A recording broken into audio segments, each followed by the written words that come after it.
سديدا يصلح لكم أعمالكم ويغفر لكم ذنوبكم ومن يطع الله ورسوله فقد فاز فوزا عظيما أما بعد الحمد لله الحمد لله الحمد لله. I begin by praising and thanking Allah Azza wa Jal for who He is and what He gives.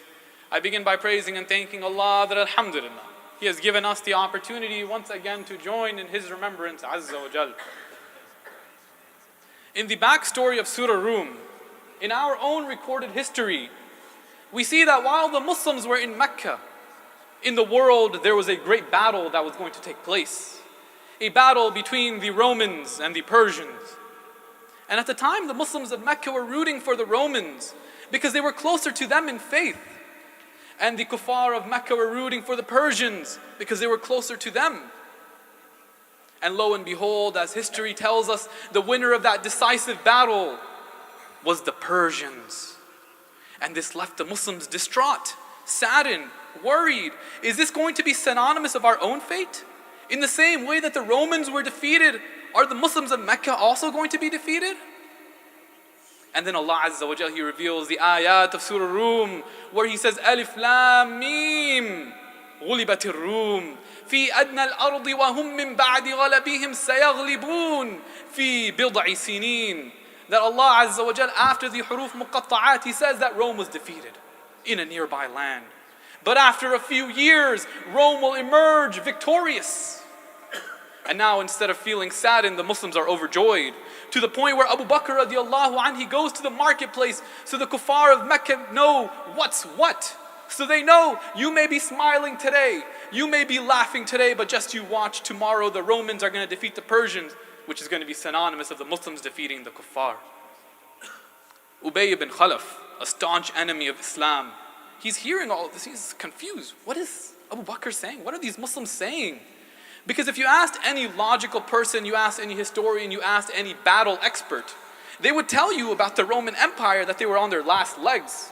That in the next few years, they wouldn't be able to defeat the Persians, let alone even exist. They were on their last legs. It was logically incomprehensible that the Romans would defeat the Persians. But the Quran said it. And so Ubay ibn Khalaf and Abu Bakr radiallahu anh decide to make a bet. At the time, betting wasn't made impermissible. They decide to bet 10 camels that in the next 3 years, the Roman would defeat the Persian. And if they were unable to do so, Abu Bakr would have to pay Ubay, and if they did it, Ubay would pay Abu Bakr. And I don't want you to think 10 camels as in 10 animals. Think 10 expensive vehicles, 10 expensive cars that here these people are betting about what the Quran is saying. Abu Bakr takes this back to Rasulullah sallallahu alayhi wasallam. He explains the situation. And Rasulullah sallallahu alayhi wasallam, he doesn't admonish him for the bet. He says, why did you say 3 years? The ayah says, fi bid'i sinin, which means 3 to 9 years. Go back and fix your bet. Instead of saying 3 years, say 9 years. And instead of saying 10 camels, say 100 camels. Look at the yaqeen, look at the conviction of our beloved Habib Rasulullah sallallahu alayhi wasallam. He was sure this was going to happen on Allah's timeline. 7 years later, the Romans defeat the Persians, proving these ayat true. As Mufti Taqi Usmani, he says about these ayat, they are one of the greatest proofs of prophethood of our beloved Habib Rasulullah sallallahu alayhi wasallam. No false claimant of prophethood would have ever made this claim because it went against all logic. It went against everything what people knew. But when it comes to the promises of Allah, wa'ad Allah, la yukhlifullahu wa'ada. The promise of Allah is a promise that He will never go back on. And so why do I go on this long drawn explanation of this historical lesson of what's mentioned in the Quran? It's because the Quran is filled with the promises of Allah. And that we should have as much conviction as Abu Bakr and Rasulullah sallallahu alayhi wasallam had, that they were ready to bet 100 expensive vehicles for what the Quran says. Because inna wa'dallahi haqq.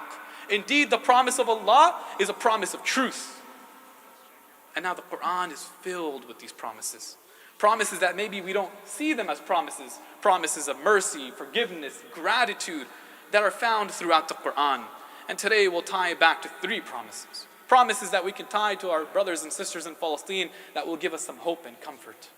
The first promise is in regards to our relationship with Allah.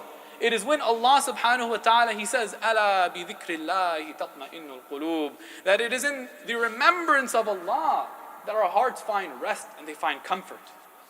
Now once again, this goes against what mainstream media may want us to know, for example.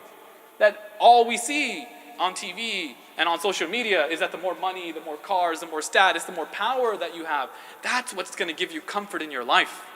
But as all of us know, as we increase in our status or power or money, we just find that we want more and more and more, and we never find rest. It is in the remembrance of Allah. So we know this promise is true. But when we tie it back to our brothers and sisters in Palestine, around 70 days ago, over 2 months ago, our worlds were turned upside down. And we cannot go an hour, a day, or a week without talking about our brothers and sisters in Palestine and in Gaza. And daily, we are getting reminders. Post on your social media. Go to protest. Donate money to Gaza. And we've been doing so. For around 70 days, we've been doing so. And at this point now, Shaitan is beginning to whisper to us. He's saying, why are you donating to Gaza? Don't you know your aid isn't even reaching them? Shaitan, he whispers to us, why are you posting on your social media and going to these protests?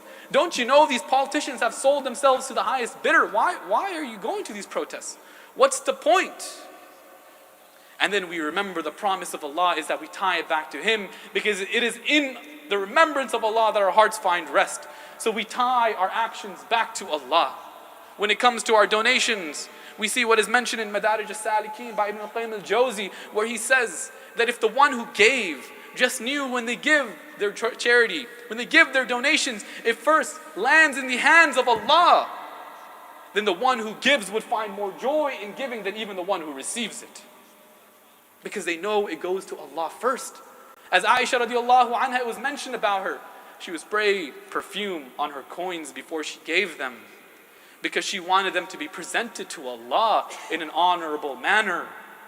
So when we give our charity, we don't worry about the whispers of Shaitan. We don't get burnt out or frustrated. But instead we say, Ya Allah, you are Ar-Razik and Ar-Razaq.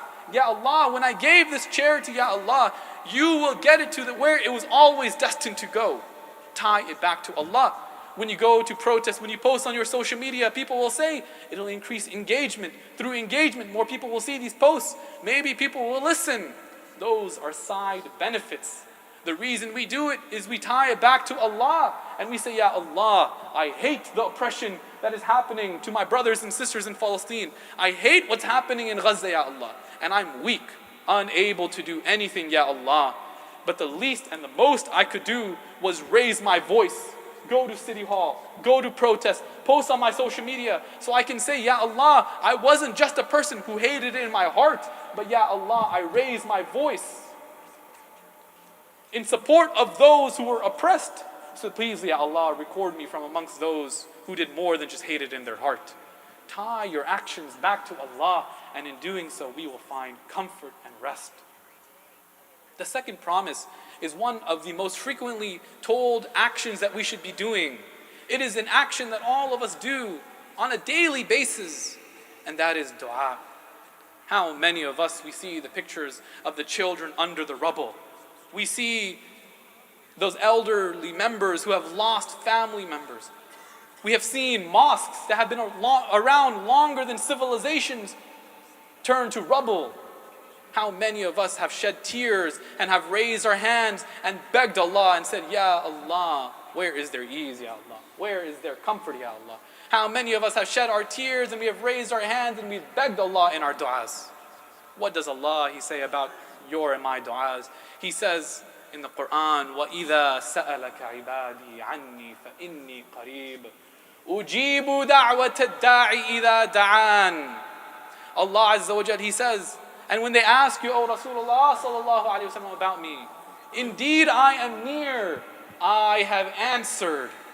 I have answered the singular dua of the one who asks. Allah has answered your du'as.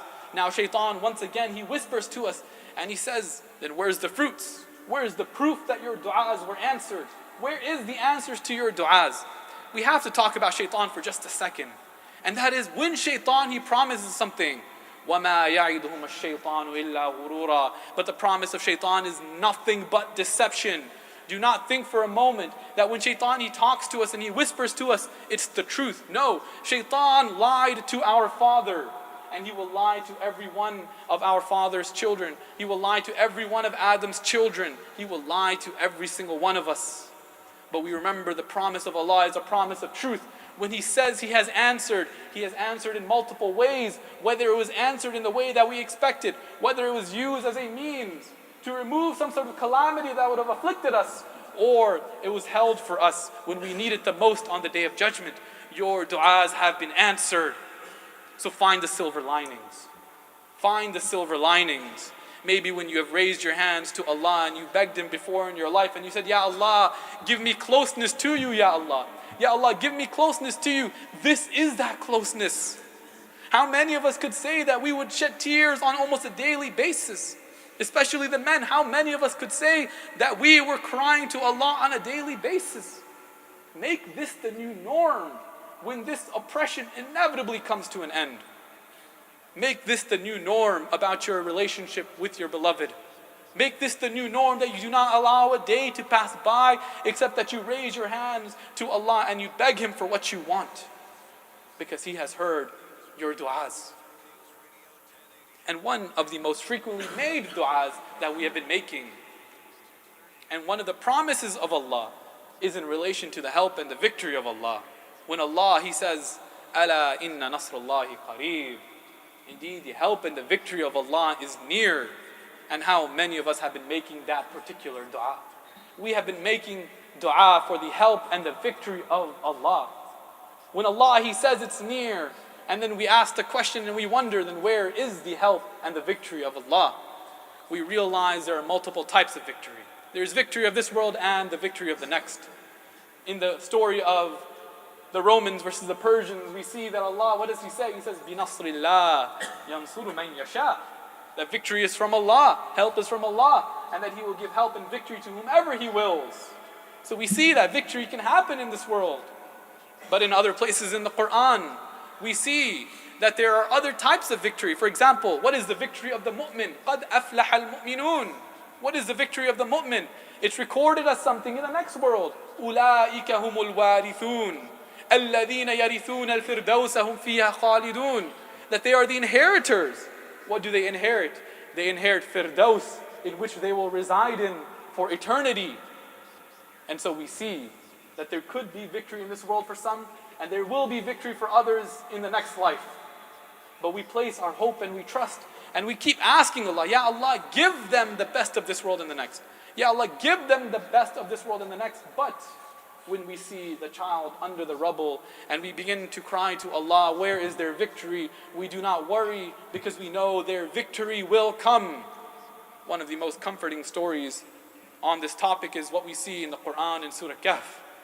In Surah Kahf we see that Musa alayhi salam and Khidr, they were going around and doing actions. Khidr would do something that would leave Musa alayhi salam very perplexed. One of the things that he did was what? He ended the life of a child. Now Musa alayhi salam is confused. Why did Khidr just do this? Why would he end the life of a child? And I don't want to talk about the child for a moment. I want to talk about what was behind that child. Behind that child was parents. And of course those parents must have mourned that child. And those parents were not going to know that Khidr and Musa alayhi salam had this conversation. The parents weren't going to know that this was all for a reason that was decreed by Allah, and that their child was not lost in vain. All they could do, of course, was going to be to mourn that child for the rest of their lives. But as the Quran mentions in relation to those parents, it says in Surah Kahf, وَأَمَّا الْغُلَامُ فَكَانَ أَبَوَاهُ مُؤْمِنَيْنِ. What it says about that child, his parents, they were from amongst the righteous believers. They were from amongst the mu'min. And so even though they may not have found that comfort in this world, we know what the reward of the believer is. We know what the reward of the mu'min is. It is Jannatul Firdaus. And so these are just 3 examples of the many promises that we will find in the Quran. Tonight, inshallah, we will have the IQA Quran night. in which more ayat will be discussed in relations to the help and the victory of Allah. We'll tie it back to our brothers and sisters in Palestine, and we'll hear the ayat of the Quran being recited. Please join us today at 5:30 in this musalla. We ask Allah, oh Allah, allow us to understand your promises, Ya Allah. Oh Allah, make us from amongst those who have a relationship with the Quran, Ya Allah. We ask you, Ya Allah, for those individuals in Gaza, Ya Allah, give them ease, Ya Allah. Ya Allah, for all those families who can probably not sleep at night because they don't know whether or not they will wake up.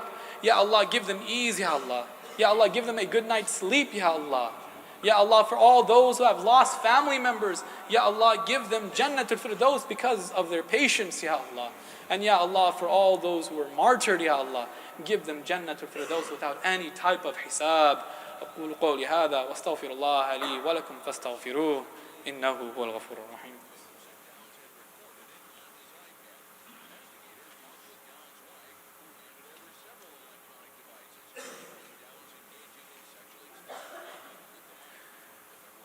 بسم الله الرحمن الرحيم. الحمد لله رب العالمين والصلاة والسلام على سيد الأنبياء والمرسلين. قال الله تعالى في كتابه الكريم بعد أعوذ بالله من الشيطان الرجيم بسم الله الرحمن الرحيم. إن الله وملائكته يصلون على النبي يا أيها الذين آمنوا صلوا عليه وسلموا تسليما. اللهم صل على محمد وعلى آل محمد كما صليت على إبراهيم وعلى آل إبراهيم وبارك على محمد وعلى آل محمد كما باركت على إبراهيم وعلى آل إبراهيم في العالمين إنك حميد مجيد. اللهم اهدنا فيمن هديت وعافنا فيمن عافيت وتولنا فيمن توليت وبارك لنا فيما أعطيت وقنا واصرف عنا شر ما قضيت فإنك تقضي ولا يقضى عليك وإنه لا يذل من واليت ولا يعز من عاديت تباركت ربنا وتعاليت. اللهم تقبل صلاتنا وقيامنا ودعاءنا وعبادتنا. اللهم أجرنا من النار. اللهم أدخلنا الجنة مع الأبرار. عباد الله رحمكم الله اتقوا الله إن الله يأمر بالعدل والإحسان وإيتاء ذي القربى وينهى عن الفحشاء والمنكر والبغي يعظكم لعلكم تذكرون. وأقيموا الصلاة.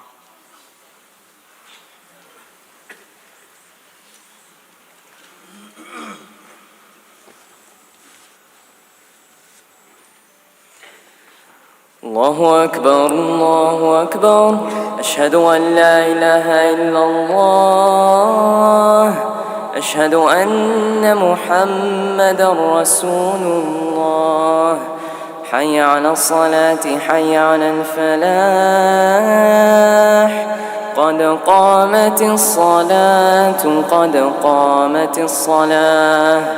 الله أكبر الله أكبر لا إله إلا الله.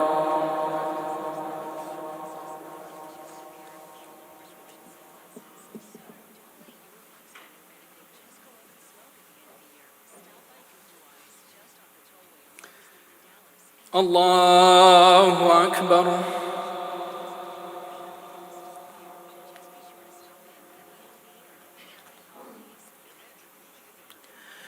الحمد لله رب العالمين الرحمن الرحيم مالك يوم الدين. إياك نعبد وإياك نستعين اهدنا الصراط المستقيم صراط الذين أنعمت عليهم غير المغضوب عليهم ولا الضالين.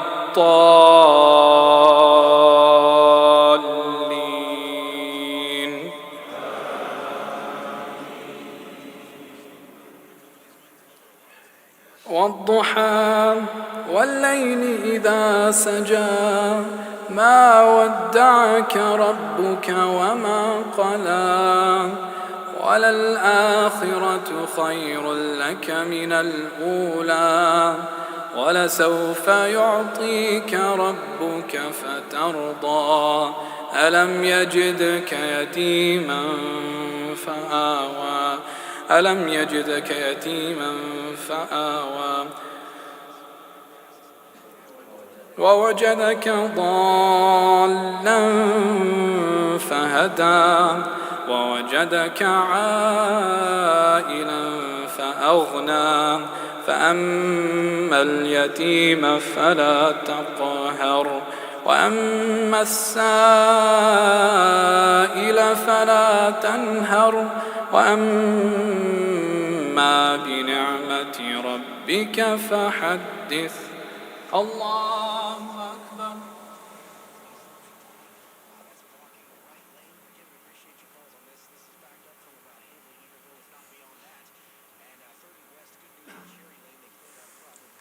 سمع الله لمن حمده. الله أكبر.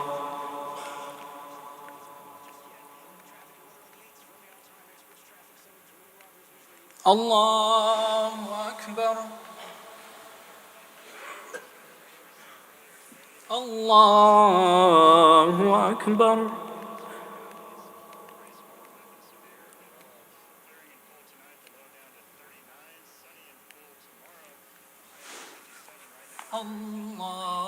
الله أكبر. الحمد لله رب العالمين الرحمن الرحيم مالك يوم الدين إياك نعبد وإياك نستعين اهدنا الصراط المستقيم صراط الذين أنعمت عليهم غير المغضوب عليهم ولا الضالين.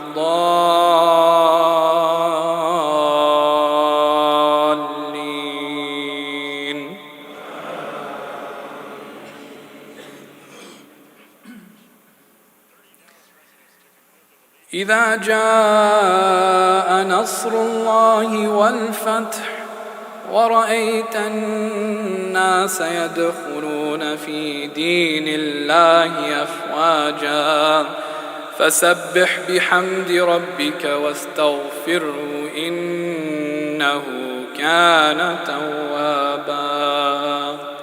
الله أكبر.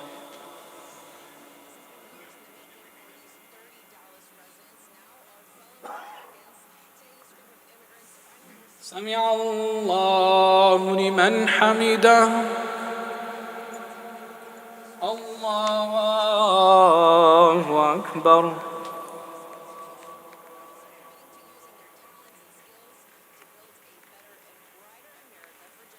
الله أكبر. الله أكبر.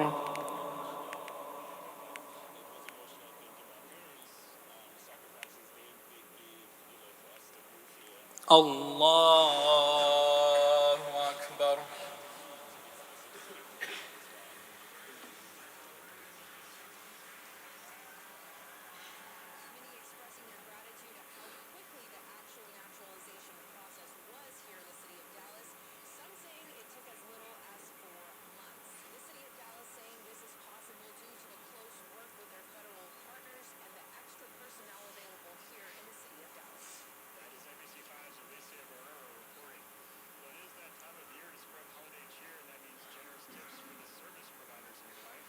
السلام عليكم ورحمة الله.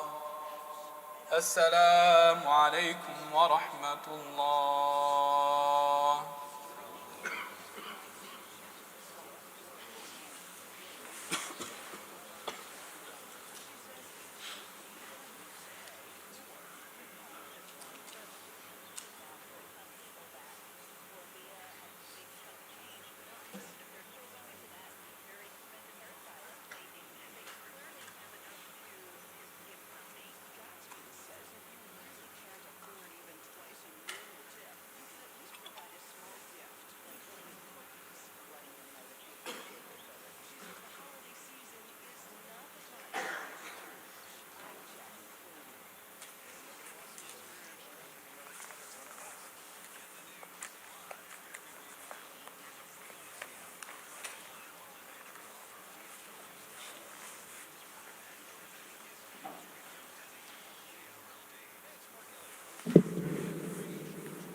الله أكبر الله أكبر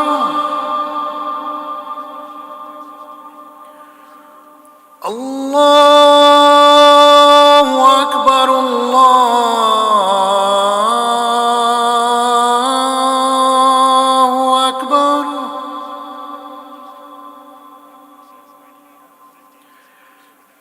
أشهد أن لا إله إلا الله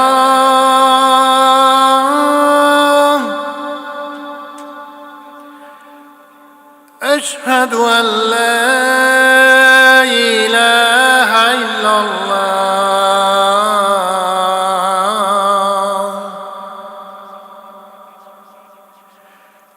أشهد أن محمدًا رسول الله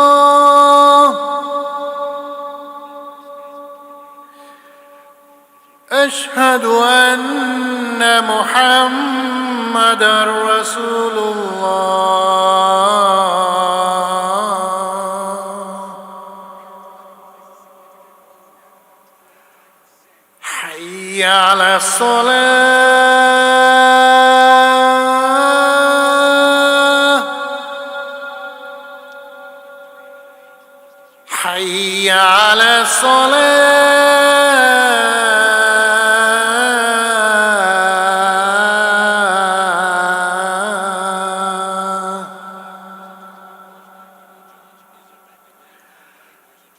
حي على الفلاح